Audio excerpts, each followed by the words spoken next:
This movie is about macros, an introduction to macros.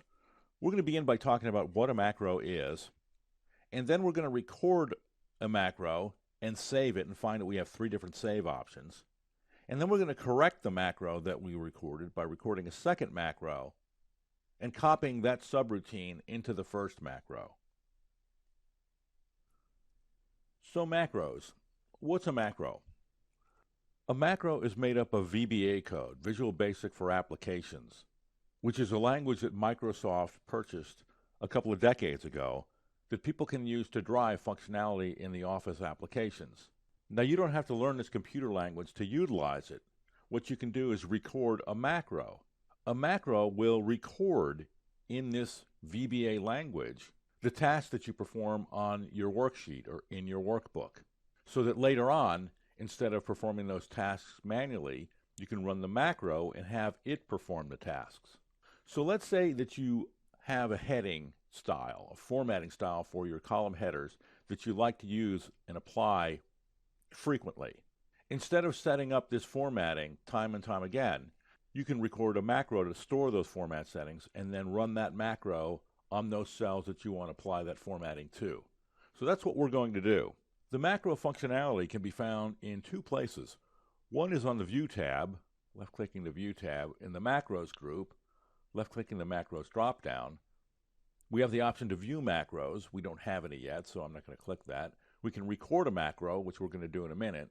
And then you also have the option to toggle on Use Relative References. If this isn't toggled on, the macro by default will be recorded using absolute references. That's important, and I'm going to cover that aspect of macros in another movie. But instead of using the functionality here, I'm going to add a tab by right-clicking and then left-click on Customize the Ribbon, which is the Developer tab.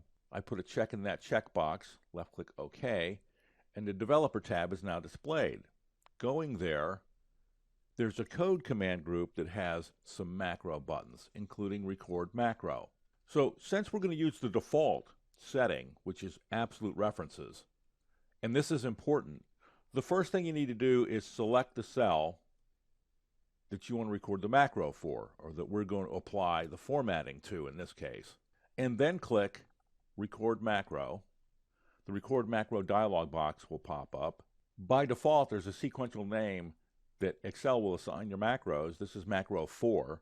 I've done some experimenting before I started recording here. You will more than likely see macro 1, but neither one of those names are very useful. So I'm going to change this name to something more meaningful. And when you name your macros, you can't have any spaces in your name. You have up to 64 characters. And since you can't have spaces, generally people come up with some kind of convention where they're either going to put an underscore in between the words or they're going to capitalize the first letter of every word. The best thing to do is sort of find a convention and stick with it. This one is Format Heading. The shortcut key I'm going to cover in the next movie, but we have to decide where we're going to store this macro. The default is to store it in the workbook, in this workbook. We can also store it in a new workbook, and if we store the macro in this workbook, it'll be stored in this workbook, but with this workbook open, it'll be accessible by other workbooks that you have open. And the third option is Personal Macro Workbook. Well, you might say, I don't have a Personal Macro Workbook. That's okay. The first time you store a macro, referencing this as where you're going to store it, Excel will create a Personal Macro Workbook for you. And then every time you open up Excel, Excel will automatically open up the Personal Macro Workbook. And since these macros are available to all workbooks that you have open, you'll be able to utilize those macros in all open workbooks every time you open up Excel. And the workbook is open, but it's hidden by default. I'll show you how to display it if you want to take a look at it. Lastly, we can put a description in the description field. I'm going to leave that blank for now. Left-clicking OK. We are now recording a macro. Anything I do navigation-wise, command button-wise, or keyboard-wise is going to be recorded. So that's okay because we know we want to record those things, but we need to be careful about what it is we're recording. I'm going to go to the Home tab, and we're going to establish our format for our column headers. I'm going to sort of make them up. We're going to make it bold, italicize it, put a border around the cell, increase the font size, and put a background fill color. And maybe we'll center a line and wrap the text. So in this example, let's say that's how we want our column headers to appear more often than not. To stop recording the macro, you can go down to the status bar and left-click this little blue box. Nothing magical happened at this point, but we have recorded a macro in our Personal Macro Workbook, which you can see by going to the View tab, the window group, left-clicking Unhide, and there it is, the Personal Macro Workbook. I'm going to unhide it, and it's a workbook with one worksheet that's got a macro stored in it.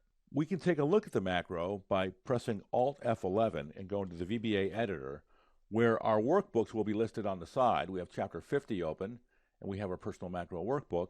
The macros are stored in modules. That one's blank. And there's our macro. It looks fairly busy, and that mostly has to do with the fact that macros don't write the most efficient code. There's a lot of default settings that are recorded, and they're repeated again and again in this case. You could actually take those extra lines of code out of there and clean it up to make it run more efficiently. Of course, it's not that long of a macro. It's not going to make really any difference in this case. I'm going to close this window, and then I'm going to rehide the workbook. So we have a macro. So how do we use the macro?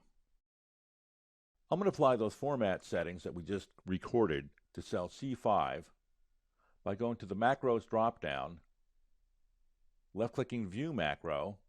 There's our macro listed, the format heading, that's contained within the Personal Macro Workbook. When I left-click Run, that formatting is applied to cell C5. An important thing to remember about macros is you can't undo what you do in a macro. I can't click the Undo button or press Control-Z and undo this format that's been applied to cell C5. What you can do, however, of course, is to save your workbook before you apply the macro, and then if the macro does something that you don't want it to do, close the workbook without saving it, and then pull up your save copy. So we had this macro recording on cell B5, and it was only one cell, but we can actually apply these format settings and run this macro on a range of cells. I'm going to left-click the macro drop-down, View Macros. We're going to run it again and apply those format settings to all of the cells that we had selected. The only difference is that the border that we chose to put around the cell, which was that one right there, outside border, was put around all of the cells that we selected. Which brings up another point, that macros are extremely literal. They'll do exactly what you tell them to do. And what we really wanted was this border option. So how can we fix that? Well, I'm going to go back to the View tab, the macro drop-down, and I'm going to record another macro. I'm going to call it Correction, and store it in the Personal Macro Workbook. Left-click OK. And all I'm going to do is left-click the All Borders option, because that's really what I wanted in the first macro. I'm going to stop recording. Then we're going to go to the View tab, unhide the Personal Macro Workbook, press Alt F11, where we see our subroutine correction with a lot of extraneous code, true, but embedded in that code is what we're looking for. So I'm going to left-click and select this text that makes up the subroutine and leave out the beginning and ending tag that says sub correction and end sub. Control-C, go into the other macro, press Enter to create a space for me to input this code, Control-V, and then close the VBA editor, rehide the workbook. And now when I select more than one cell and run this macro, and it's our original macro that we want to run, the format heading that we just changed, run the macro, I get the border around each one of the cells. So even though the VBA code can be sort of intimidating at first, there are still ways to manipulate it, even if you don't know much about it. So that's an introduction to macros. We talked about what macros were and introduced VBA. We recorded a macro. where we had three options of where we would save the macro, which was either in this workbook, a new workbook, or where we actually saved it, which was the personal macro workbook.